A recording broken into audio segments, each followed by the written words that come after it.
as will Denise, to make sure that we can answer your chat or your questions in a timely manner. Excellent. All right. So let's do a little bit of an introduction. So right now, I want to introduce myself. I'm Denise Weintraut. And as some of you might have heard, I teach 8th grade English at the Berlin Community School. We're a small K-8 school in Southern New Jersey. And Kathy, you want to go ahead and introduce yourself? I am Kathy Spence. I am happily retired for a few years now, but I am a former reading specialist and special education teacher.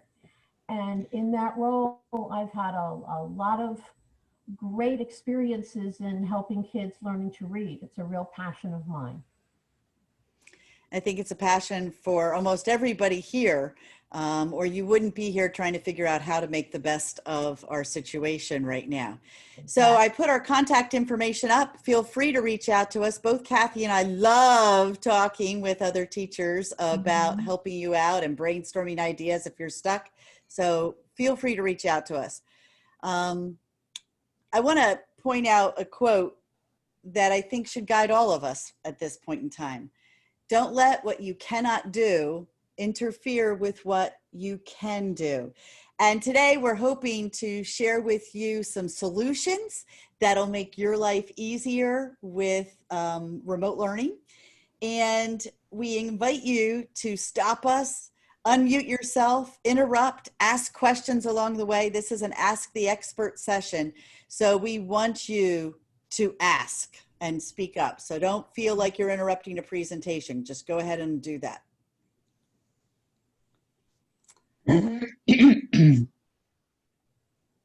So we want you to plan for this engagement. For the 1st of September is not the time to start making your plans.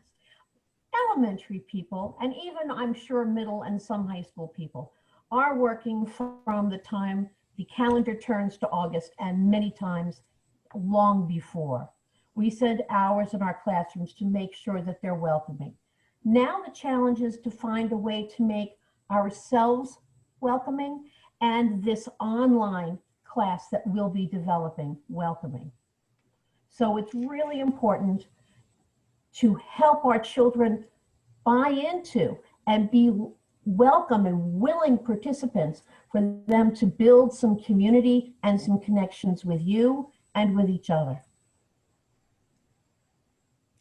So one of the people that I really appreciate, who's done a lot of work on student motivation, is Dave Stewart. And he's been doing a lot of work this summer, as have I and Kathy, about how to bring students into this remote learning space. And he notes there are 4 hallmarks of the humanized learning space: feeling valued, known, respected, and safe. And so that's our goal for our students.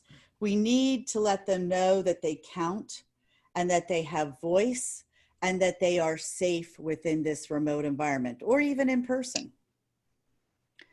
So before school even begins, there's some things that you should be doing.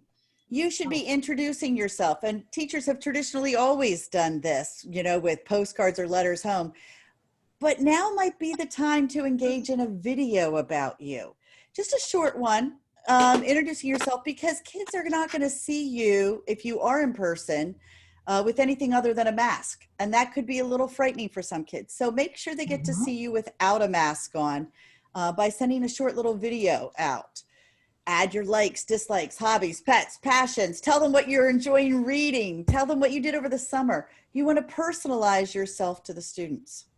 Pretty much Kathy? What you would have accomplished over 2 weeks in the classroom in front of them, you want to give them that kind of information, because that will increase their comfort level with you, and again, with their willingness to listen to you, because they know something about you.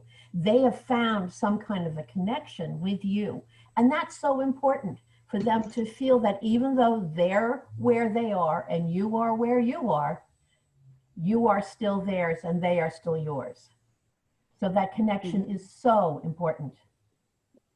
Absolutely. And you want to set the stage for engagement with your parents as well.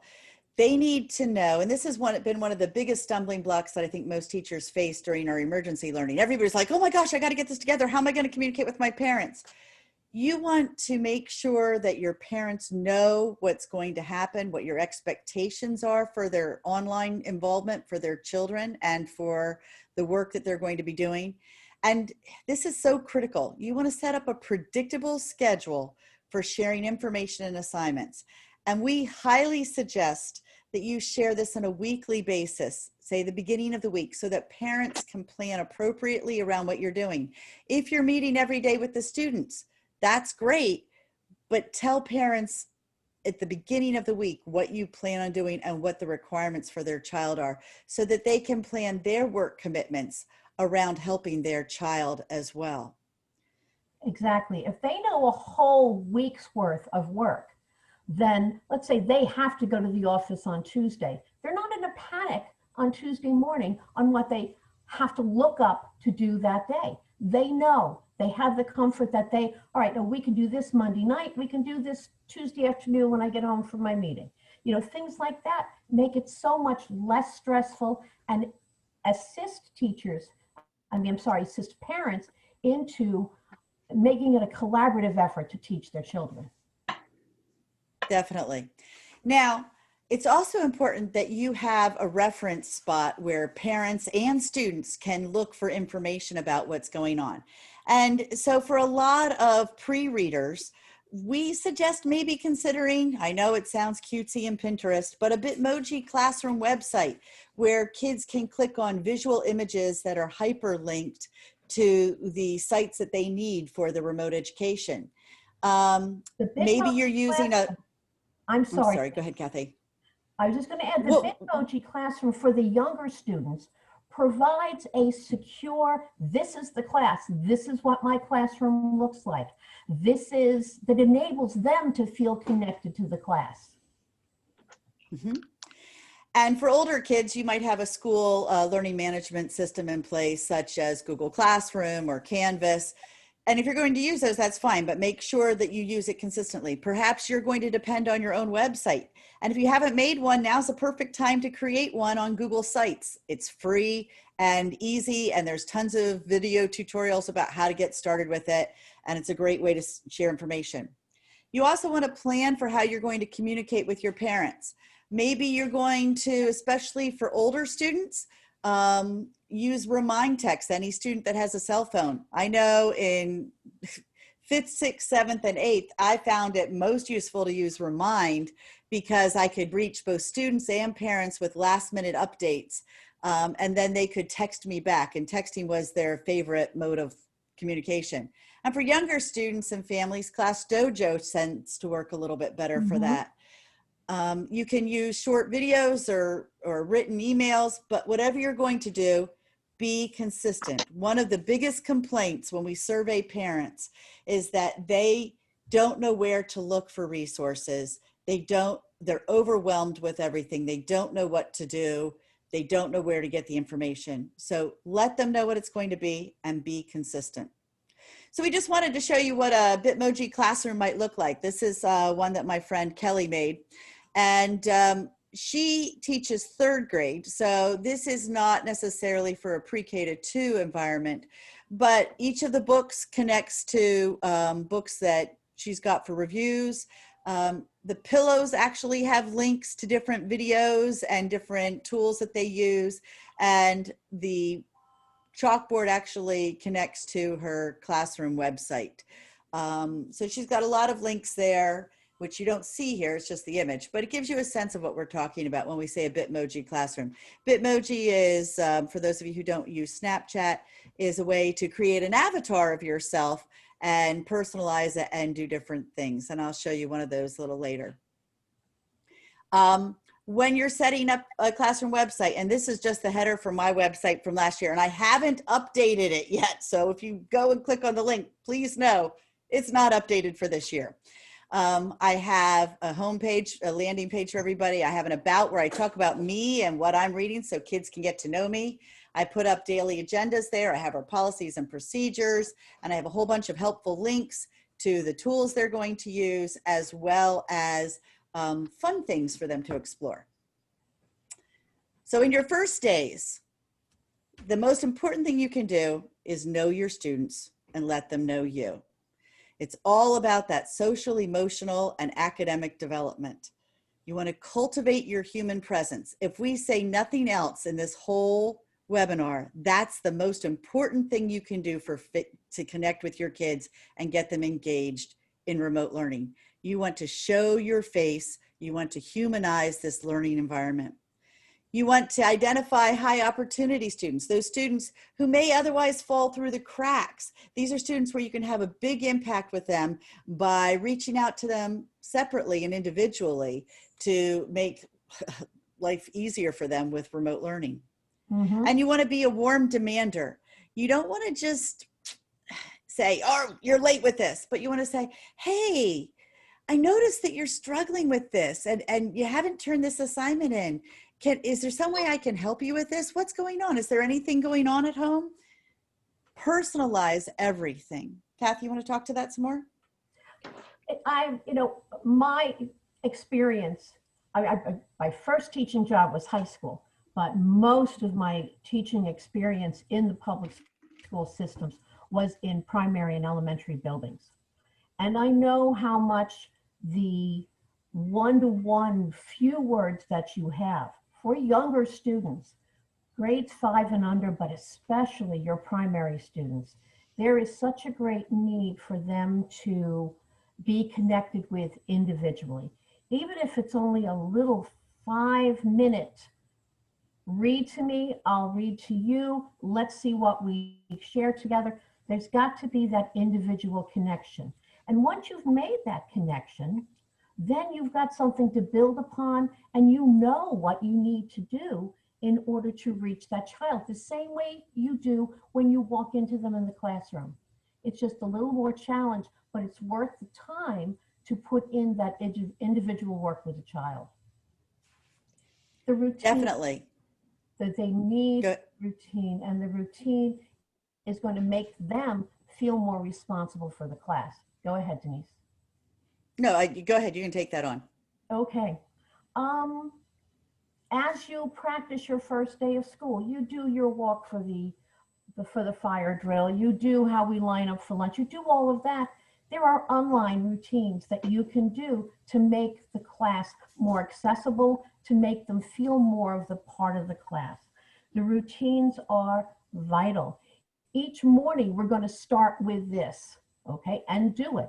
Every day, this is where something is. This is when something is. Once they understand, like all of us, when we step into a new situation, we don't know what to do. It's important to set up the online routines so then when they open that screen, they know what to do. And make sure you provide some parent tutorials on the tech you're using.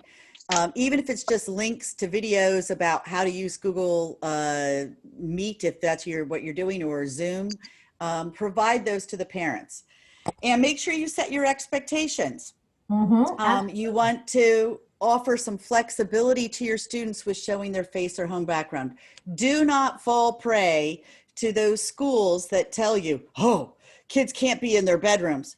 Well, remember, from an equity perspective, some kids, the only quiet space they have is their bedrooms.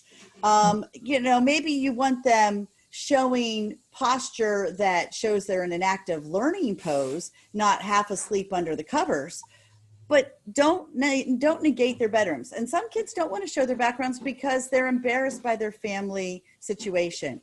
Offer them the opportunity, teach them how to use virtual backgrounds if that's important. But make sure you set those expectations. So let's talk a little bit more about knowing your students. So Kathy, I think you already spoke to this quite a bit. Yes, at least 5 minutes. Now, you're going into this new situation with a new classroom without any data. No, schools didn't do standardized testing. They might have done small tests, but you don't have all the information about this new class of students that you're getting that you had before. It just isn't there. It doesn't exist. So with each student individually on the elementary and especially the primary level, you have to establish that baseline. You need to know who your readers are. You need to know who your shy learners are. You need to know who doesn't want to be there.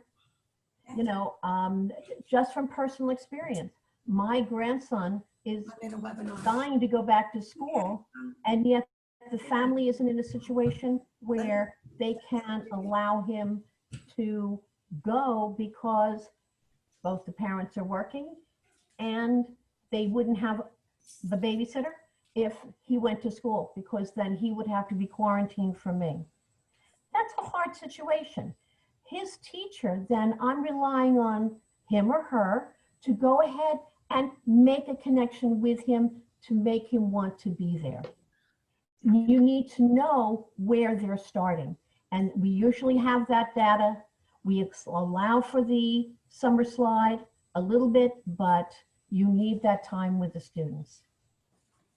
Talk with So them. I also want to point out, I'm sorry, Kathy. I didn't mean to interrupt you. I thought you were done. So we also want to point out that for older students, you can use a questionnaire, and I've linked a questionnaire that I use. You know, basic stuff. What pronouns should we use for you? Who do we call with good news? Do you have internet access at home? A working printer? And standard stuff. But you can also ask questions about their culture. Have you or your parents ever lived in another country? What languages are spoken in your home? That might identify them as an ELL student or somebody who needs extra support. And you can be a little bit more culturally responsive.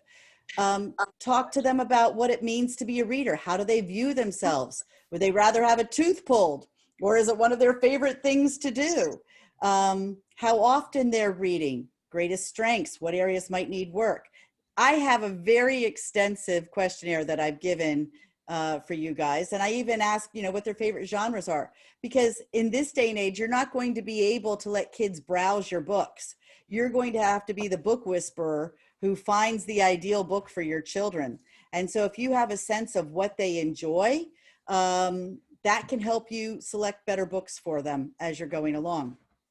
Find out how they are as a writer. And if they could study any topic, what would it be that can guide you? And make sure you ask this question. This is such a powerful question. What do you wish the teacher knew about you?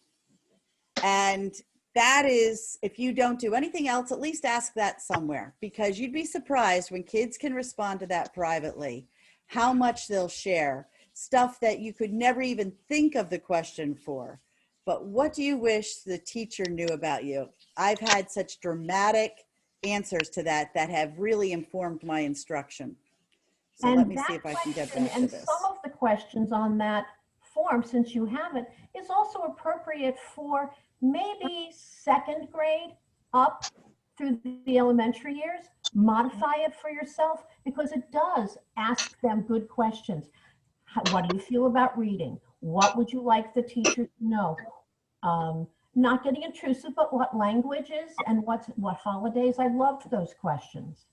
So on a modified basis, maybe 8, 10, 12 questions, a little bit more as they get older. It still gives you important information and areas where you can connect. And you'll be able to look at that questionnaire. Hopefully the link works. If it doesn't, just email me. And you'll be able to see the questions so you can incorporate that into your own work.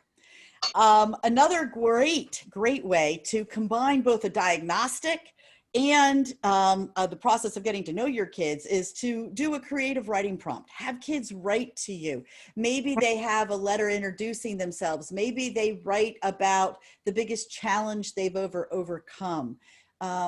There's a whole bunch of prompts for you. You don't have to think about it. There are different ones for different grades on the site journalbuddies.com. Couldn't get over how many prompts were there. So that might be some place that you'd like to look for some help. Now, as you're letting students get to know you, it's so important that you cultivate your human presence online. And Kathy and I can't say this enough, and that's why we labeled this FaceTime. You need to show your face, as embarrassed as you might be, and as imperfect as we are, in real time and in videos. All the research shows that kids respond better and they engage more when they see the teacher's face. As And an so, go when ahead, Kathy. you are going to show, and there are wonderful stories. They're read by all kinds of people on there. They're a great resource for you, but you need to introduce the book. If it's a longer book, you want to stop in the middle, ask a couple of questions, ask them to wonder about a few things that are coming, and then you end it. That can all be taped beforehand, but your face. It's like you're doing a book blessing online. Go ahead. So one of the tools that you could use, I don't know, just wave at me if you've used it, Prezi Video. It allows you to put your face with your presentation of your material, and it's free and easy to use. So that's a great way to combine content with your face as well. Let me go back to this, sorry. Going back between screens is a little tricky sometimes. You guys know that though. Let's see. Any questions? I'm watching the chat. All right, so you can share what you've been reading. This is a great way to start off each day. Hey guys, today I was reading this, and I was so excited to learn that the character was going to go to the grocery store, but it was fraught with problems because she wasn't sure whether she should wear her mask or not. You know, whatever it is. I'm just making this up, but share your excitement. Kathy. 9/10 of education is encouragement. Absolutely. You know that. You know that when you are walking around the classroom and you put your hand on that student's shoulder, say, I see that you're working. That just touches their heart and makes them want to try more.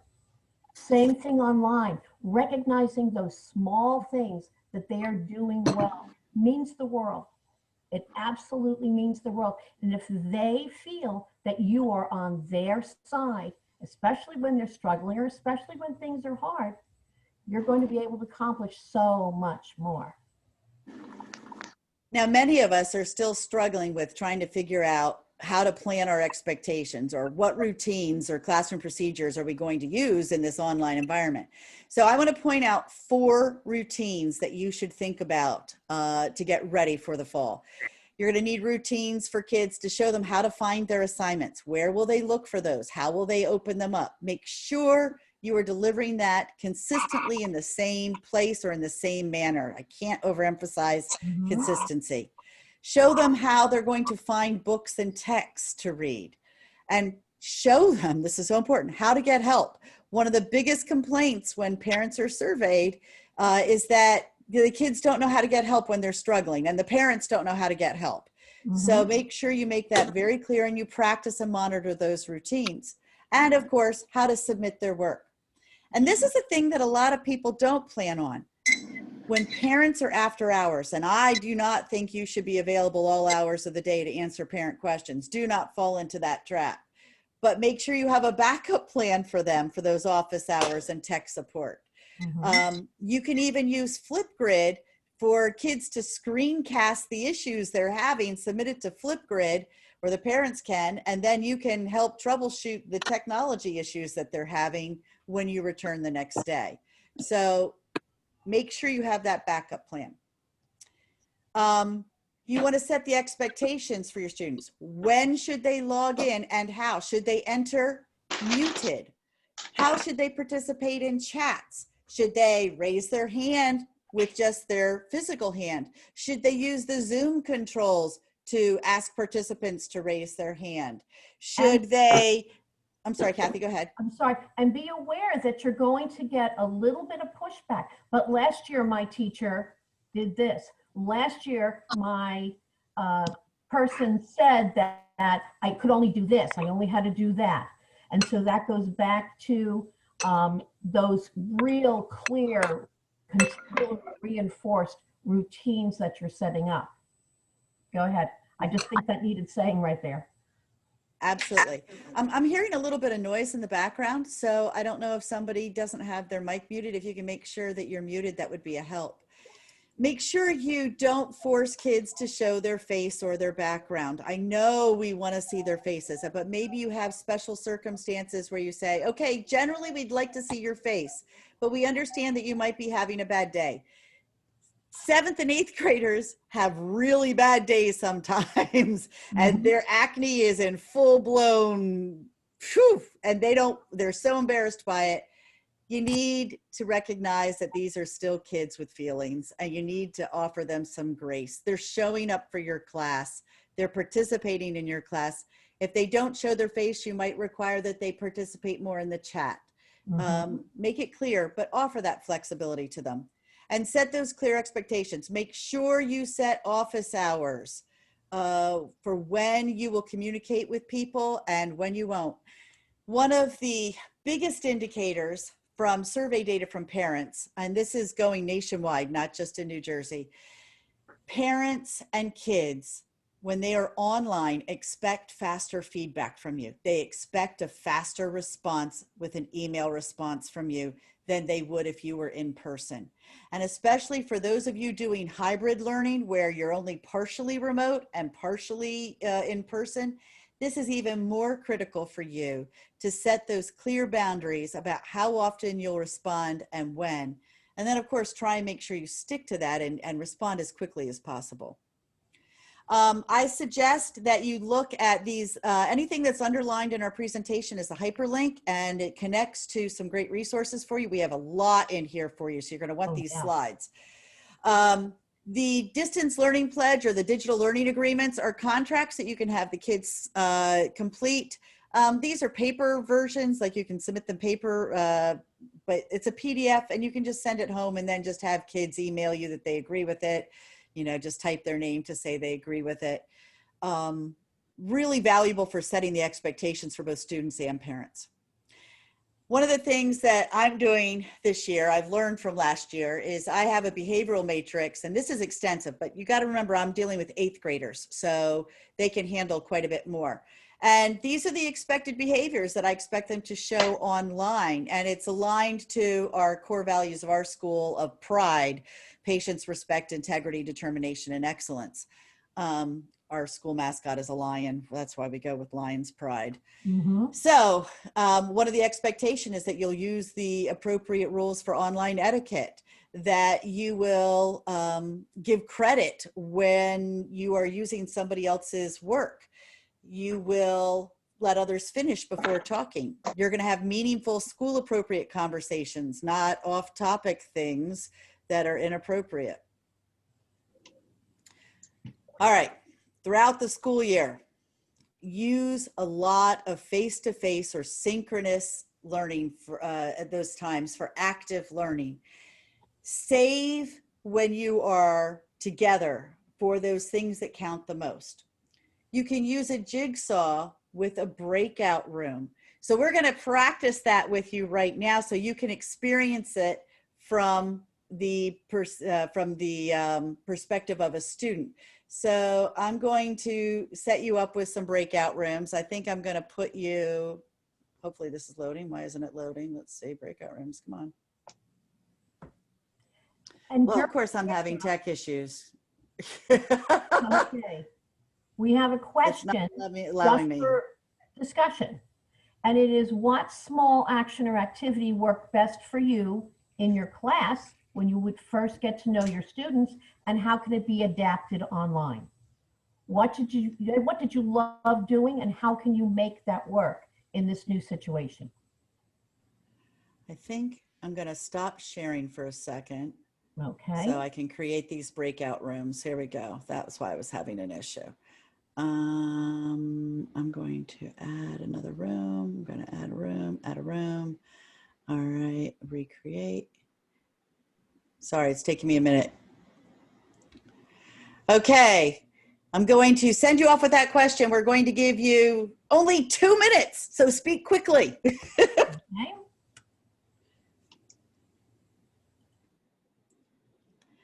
All right, hopefully everybody is in there, right? Join. Let's see, move to. All right, let's see.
All right, I got some people back. I think we're waiting for Oh. everybody else to come back. There Are we there? go. All Yep, right. I'm here.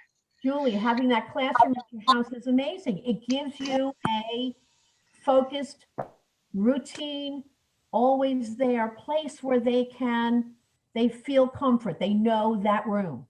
Right. Mhm. Yeah, I actually I told the girls last week, I teach English to kids online Yep. in China. So I had it already set up, which I was remember seeing it last week. great because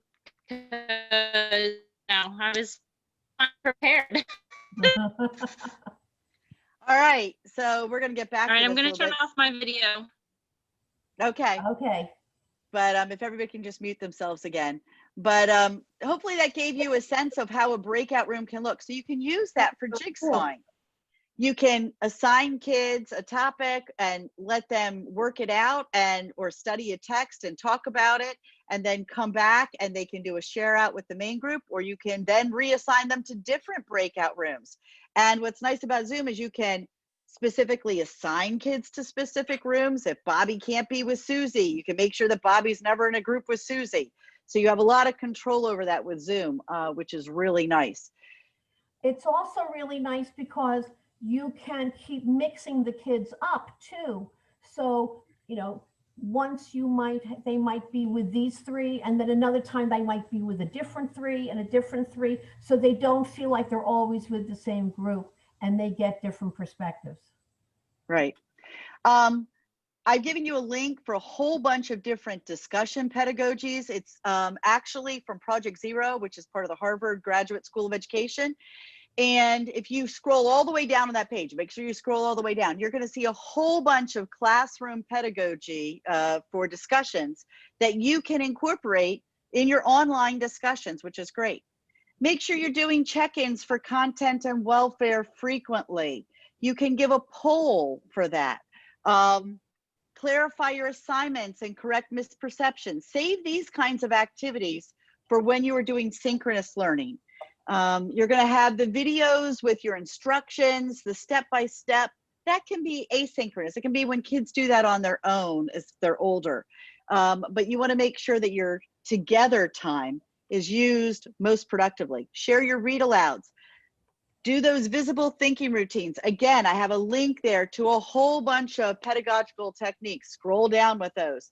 And you're going to see, those are your think aloud modeling. All these ways you're processing text. You want to share that with your face-to-face synchronous active learning. And then, of course, try and gamify everything. Give kids a badge. Hey, you managed to submit your first assignment. Woohoo! And they get a badge for that. Or, oh, Joey's on level 3 now because he made it up to being able to submit an assignment and he read 2 books this week, whatever it is. Older kids, you want to definitely have some competition. So I'm going to show you something. You're going to have to just sort of be a good sport here. Incorporate movement in this active learning. So I have a traffic light there because we're going to do a little traffic light activity. So if you haven't learned anything yet, I want you to stay seated. That's our red light. If you learned one thing, I want you to stand up. And if you've learned something that you think you can really incorporate, I want you to run in place. So run. All right. You can do activities like that so that you can get kids moving even when they're in FaceTime stuff with you. So throughout the school year, and I got to rush because we're cutting it close on time. We have so many resources linked here for you. So we're going to cut our conversation down quickly. A lot of game activities that can be transferred to online at Playmeo. Check out that link. Humanize yourself by sharing video postcards. And I'm just like a 30-second video. You're walking your dog.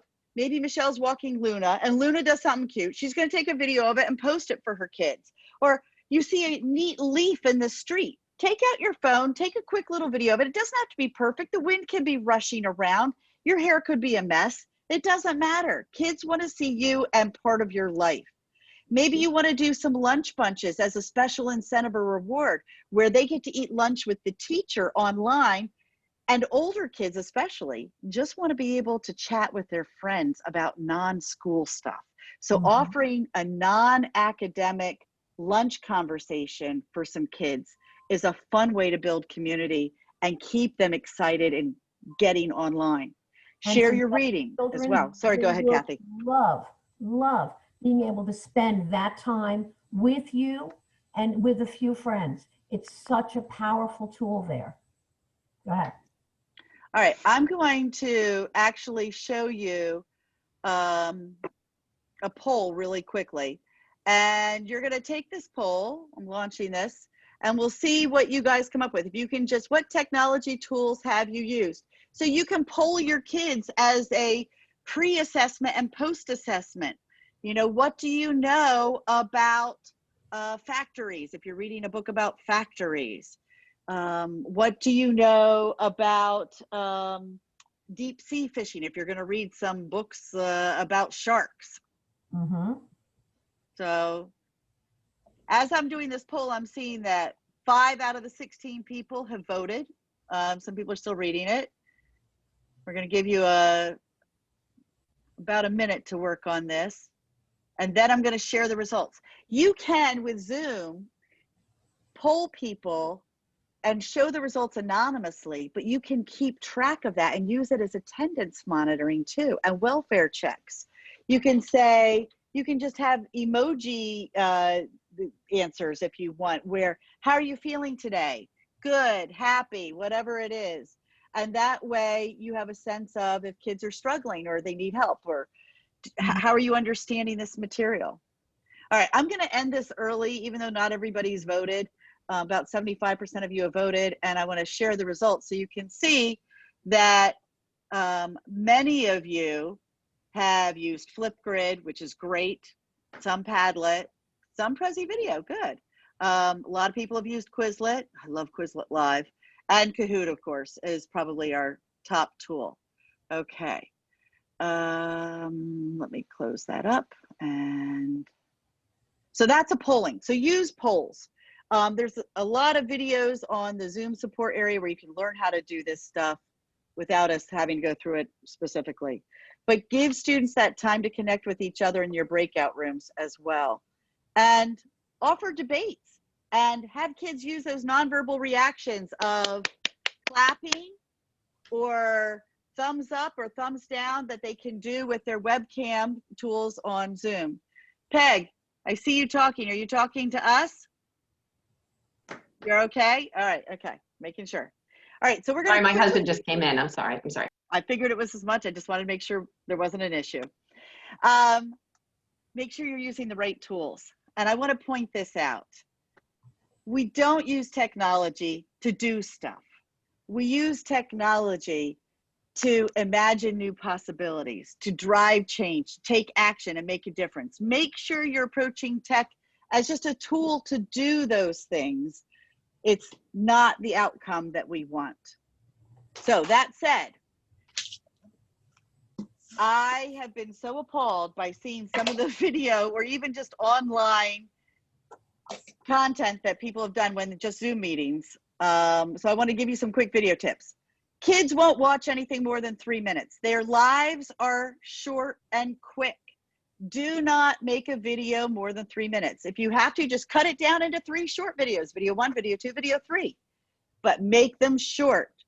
Record your live lessons and save those videos to a common space so that students can watch them later. Or that when parents say, wait, I don't understand how we're supposed to do this, give parents the opportunity when they come home from work and they're helping a child with something to go through it by having that video instruction there for them. Somebody had said that they love Edpuzzle. I love Edpuzzle because you can use guided notes or you can have Edpuzzle stop and ask questions. You can take an existing YouTube video and interrupt it with your own comments. Mm-hmm. I have one linked later on for you that I've used on introducing theme to students. And so you can look at that later. Screencastify is great. It's a Google Chrome extension that you can add on to record your screen as you're going through the instructions. And those are great instructional videos. So use Screencastify. The free version gets you up to a 5-minute video. You shouldn't be at 5 minutes, so you should be okay. 3 minutes max. If you can do 1.5-minute videos, you're going to be better off. And then this is the biggest thing ever. Use extra lighting. Do not put yourself where your light is, your light is to the back of you. You don't want any backlighting. See if I can show you what that might look like. It looks like my screen. It really does, because I have a window beside me and the window in the back, and I've got 2 lights on my face for you to be able to see me. Yeah, now I have a lot of light in here, so, but you can see it's darker. But if I just turn around with my computer and I'm facing the window instead, should be a little bit better. Now, I actually have a pretty dark area for a lot of stuff. So I actually have a little ring light. Can you see that? A little ring light that I shine on me to add some extra light so that kids can see what's going on. So that is, use extra lighting. And title your videos in a meaningful way. Don't say Monday's assignments, unless that's something you're going to do consistently with Mondays, Tuesdays, Wednesdays, because if people are trying to go back to find videos and there's 5 Monday assignments, they don't know which one it is. Make sure your titles work. I've included a link for a quick video done by a teacher that shows you some filming tips that you can use if you're using your phone to film video. It's a short video and it's really powerful. So look at that. Here's a chart you can go back through about online etiquette. You can use this with your students and go over that. I'm going to leave that there for you to review later. Video conferencing. 3 main tools that people are using: Zoom, Google Meet, or Microsoft Teams. Any of them are fine and wonderful, but just be consistent. And I suggest during August that you set up a little group of your teacher friends or your family and you experiment to make sure you know what you're doing before you have the kids. Absolutely. You'd be surprised how, oh yeah, I read how to do that. I watched the video. I know what I'm doing. And then you get into it and you're like, it's not working. You can troubleshoot all those issues first. So here's some Zoom things for you to try. And my district is using Zoom, and we got a pro license. So we're using breakout rooms. You can do a Zoom show and tell where you ask kids early on in the first week, I want you to come prepared next time with something either that's meaningful to you or something that's meaningful to a person you love, and explain why. Or remind you of a person who's meaningful to you. You can do a scavenger hunt. Okay, I'm going to give you 1 minute. Go and find something blue in the house and bring back something blue. And that gets movement involved, which is so critical. And it gets things fun and exciting as well. Do those polls like I showed you. You can export that data into a spreadsheet.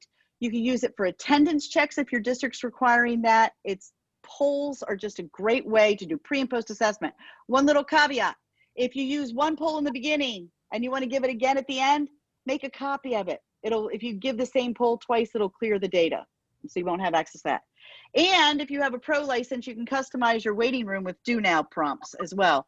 While you're waiting to come in, brainstorm 5 types of fish for pre-reading. All right, instructional videos. I've talked about Screencastify already. Prezi video. Just want to show you this really quickly if we can get to it. Just to show you how you can potentially use this with yourself. So this is a teacher who's doing a read aloud.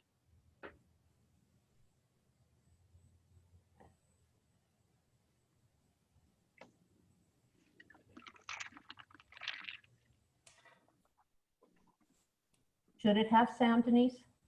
Oh, you're not hearing it? No. No. All right, well, But I she think looks that great. she looks great, but she's actually reading the book. Yes. For the sake of time, I'm not going to mess with getting those settings back. So this is why you should definitely Practice first. yeah, because I did not practice that part of that video. I apologize. Let's see, why am I here? Okay. All right. Try and do this again. If I can get a larger screen for you guys. Okay. Ed Puzzle, I've talked about that already. I've given you a linked example, that theme example you can use. So by all means, check that out as well. Flipgrid. Many of you have said you've used Flipgrid. Flipgrid can be used for daily reflections. It can be used for Think, Pair, Share, where kids respond to each other on Flipgrid. So that's a way to translate that pedagogical tool of Think, Pair, Share into the online area. You can use it for project demos. You can use it for fluency work. Kids can practice reading, record themselves, pop it up there. You'll see what they're doing. You can even measure that if it's timed reading. Every time I have a tool, I've given you a tutorial with videos to learn how to use it. Padlet is the other great thing. You can use it for gallery walks. Make sure you use the timeline set up for that. Image collections, scavenger hunts. Kids can do book reviews. A creative way to get older kids involved is to have them post a GIF that they think is funny or cute to illustrate something. I have an example here that I'm not going to show you right now. I think next slide. Of a Padlet used where kids found examples of situational irony where they just used images. And as I said, kids can also screencast using Padlet, and you can use it to solve tech issues. The tutorial that I have linked there shows you how you can do that with kids. You can use it for a KWL chart where kids are putting what they know about a topic on there, what they want to learn, and then as a follow-up, what they did learn by setting up the column format in Padlet. If you only have 2 tools, and you're only going to use 2 tools this year, use Flipgrid and Padlet. Those are the 2 best tools you can use that will cover a variety of everything. Here's a Padlet example for those situational irony examples where then we use that to springboard our discussion about what was or wasn't an example of situational irony, as opposed to verbal irony or dramatic irony.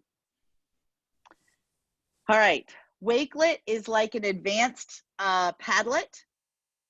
I'm not going to say much about it, but it's used more for curation of resources. I don't use it as much for students as much as I do it for myself.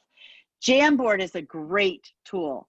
You can make characterization charts with it, concept maps. You can do sticky note brainstorming and pre-writes. It's an interactive whiteboard that all the students can use simultaneously.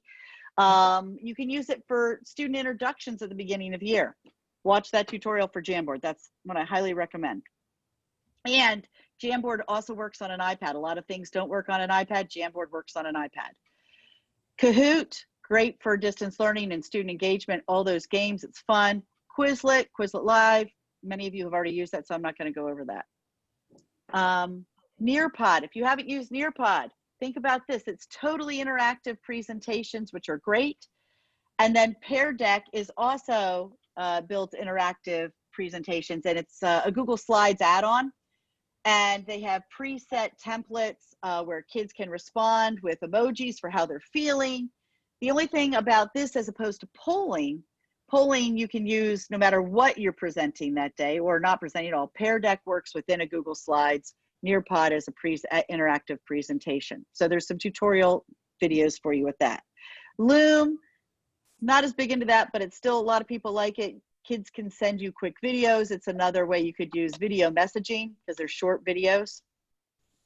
Parlay, I absolutely adore for older kids for roundtable discussions, but it is for grades probably 6 on up. And I don't think we had anybody who was doing much with that, so I'm going to not talk about that. Okay, can I interrupt with a quick question that came? Yes. Can Flipgrid and Padlet be linked with Google Classroom? Yes, they work seamlessly with Google Classroom. They're perfect. Okay, got that? Perfect. Excellent, thank you. GimKit is a new game on the scene. We use it in our school for big whole school events where everybody can play a game together.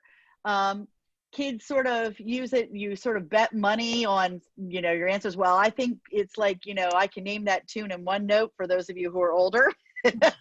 Well, you sort of are placing your bets on your answers before you do it. So it's a little bit more strategic with things. Very fast paced, very fun. Kids love it. Go Noodle. If you need movement, and especially with the little kids, tons of great videos there that take kids through a lot of movement. We use it in person and you can use it online too. So it's a great tool.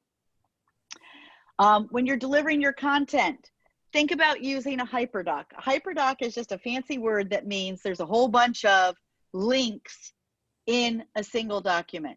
So this works, especially if you're doing a series of weekly assignments. You can give the kids one hyperdoc and they can go through it step by step by step. I've given you links for a couple of hyperdocs that I've done, and we would pause and review and go over some of those in person. These are higher level ones where they would watch a series of videos. They might do some exploratory work with the text and then come back, and then I would follow that up with discussion midway and at the end as well. The template link will give you a clear sense. You can use hyperdocs with Google Docs. You can use them with Microsoft Word. You can use them with Google Slides. Tons of templates there.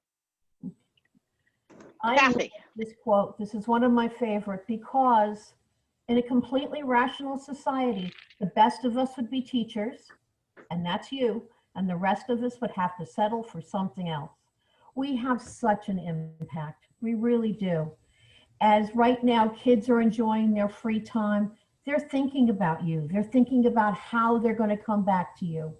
All right. So what we do is important and vital, and don't let those people that are trying to tear down that we're just babysitters, let them get to you. You are important. Absolutely.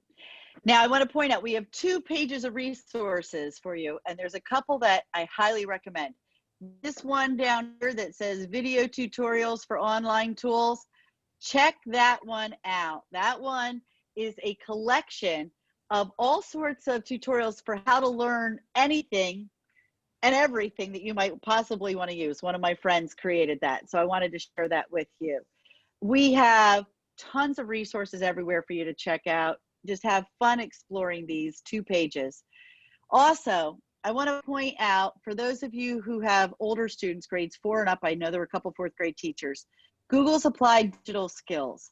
These are complete lessons on how to annotate a text, how to collaborate on a document together, how to write an if-then narrative, which I've done these lessons. These are great for subplans, because how are you going to reach these kids with an online lesson situation when you're out and somebody needs to take over online? Well, these lessons can take everybody step by step. It's a series of videos interrupted with work along the way, and all you have to do is monitor and problem solve. And I can't speak highly enough about these lessons that came directly from Google. The link for my student questionnaire is there, and Cult of Pedagogy down here has a whole bunch of distance learning resources that are great. And then the most important one, if you go to nothing else today, go to wideopenschool.org. That's the most important resource. It's a joint effort between Common Sense Media and the American Federation for Teachers, the competition for NJEA. They have tons of lessons and activities and age delineated programs. You can find specifically what you need for your grade level. And if you check out their Distance Learning Teacher Center, tons of resources there. So I highly recommend those. And of course, reach out to us if you have any more questions that up later. We shared the link in the chat, and I think Michelle's going to email it out to everybody as well. But that's it for us. So we just want to take your questions right now. So please unmute if you want to ask us anything, or send it to the chat and we'll get to it. I just wanted to let everybody know, I did just email out this presentation to everybody. It will ask to make you, it'll make a copy, so you'll have this by yourself so you can edit it. And then also all the way down the bottom, Denise, I think go down one more slide. Whoops, hang on. I somehow or other my, Michelle, why don't you tell everybody who you are? Oh. I'm Michelle. I am the president of West Jersey Reading Council, but I have a wonderful group of people here that help put these presentations together. So each week we're taking turns. setting up these presentations. I currently teach in a self-contained multiple disabilities program at Triton High School, and I'm going back 4 days this week and teaching 1 day synchronously. So I'm jumping right into almost full-time teaching. We got 2 more weeks. We already set up videos to learn and meet the students. And let's see what else about me. I have 2 doggies. That's why I was on mute, and I was up and back and forth today. They're very active, so I had to kind of jump in and out with my Luna. Oh yeah, so right here, so if you click that, if anybody needs a professional development certificate, I did include one here for you. And later on today, after the video does its thing, we will post it on YouTube. So in that email as well you got from Eventzilla, you will also have a link to our YouTube channel. There's 1 video right there, so maybe be our first subscriber,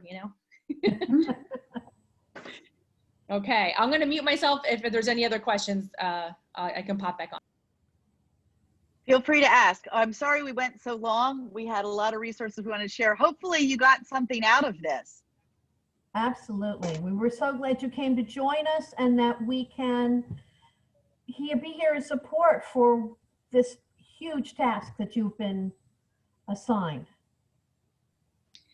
I'll plug next week. So next week we do have project-based learning, and that rolls right into FaceTime. So if you're teaching at home and the students need something to do, you don't want to give them something new every single day. Next week we do have Maria Matlack, and she is going to teach all about project-based learning for bridging that learning between school and home. So you may have learned about project-based learning before. This is for our new world today. That will be Tuesday, same time. Again, if you've already joined for the $5 right now, the next conference is free. So you might as well sit up and listen to that. We also have another one on the 25th. It's how to bring in culturally relevant literature into the classroom. And we'll have many, many links that we've been curating for that. So you guys can pull some new books for your students to listen to. Also, I posted a link to storylineonline.net. They have a brand new collection of all new stories. And I love it because like Betty White can read the books. So it's something new, and they have celebrities reading these books, and the students just love it. And I like to use that by pairing it with Edpuzzle. Like I said, I ask questions there, but there are next 2 coming up. And of course, if you've already joined this year, you also get all of our fall conferences, and we're setting up for them. So if there's anything you want to see us present in the fall, let us know. And we're ready to roll for this school year. All right. Thank you, Michelle. All right. So I just am putting a poll out there while you guys are chatting. If you want to do it, you can do it. If not, it's not a big deal. Did you learn something helpful today? Should we offer this webinar again in October and with an updated series of stuff? What do you think? Would this be helpful for you? So we have about 14 people still with us. About 78% have voted. Give it a second longer, and I'll share that with you then. Just a way that you can use polls as sort of like an exit ticket, which is great. Mm-hmm. All right, I am just going to go ahead and end this now and share that results with you. So pretty much everybody said they learned something. Yay! And pretty much everybody said we should offer this again in October. So yay, look at Michelle's using her nonverbal things. Yay! All right, guys, any other questions for us? I know we're chatting over top of you. We're going to do a little bit of adding some more wait time. You need more wait time when you're online for kids to unmute themselves, get in, and respond. So we're going to be quiet for a second in case you guys want to comment or have questions.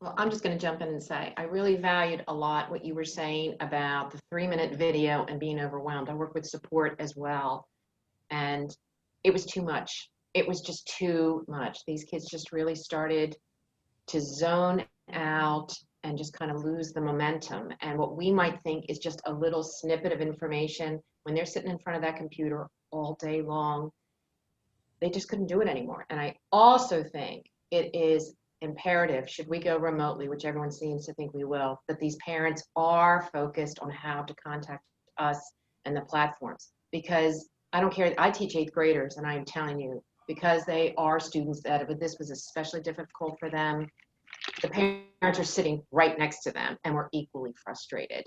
So that all of these are wonderful tools, but if they don't have the patience to get involved with them, it doesn't work. So I really valued everything you said when you were addressing that. I just think that's imperative. Thank you. Also, you'll see that I've got Slides Carnival up there. If you're looking for cutesy little templates, make sure you're using Slides Carnival. They have tons of great templates for Google Slides and PowerPoint. And they're a quick way to save yourself some effort and have it look professional and nice. Good. You know, I actually do have one quick question. When you were trying to share the Screencastify, how do we get the book to be visible like that? All right, that was actually Prezi Video. Oh, Prezi. Okay. So Prezi Video, and so you would need to have like a scan of the book itself. You take a picture of it. So if you have an iPhone, that's really easy to scan those documents in the notes section of your iPhone. You can just take a picture and add it to your notes of your iPhone or your iPad. And then you can incorporate those stills into your video. Okay. You could also do it with a tool called Animoto too, if you have stills of the book pages scanned in, and that just takes still things and turns them into a moving video. So you can do that for free, up to 3 minutes.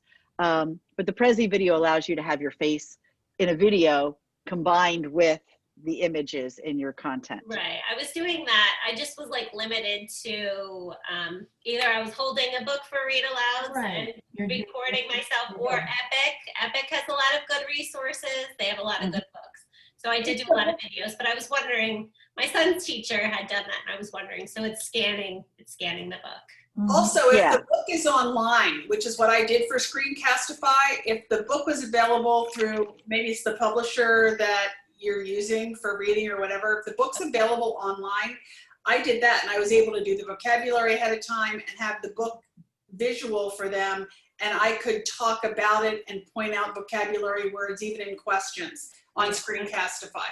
Okay. Cool. Great. Thank you. Anything else?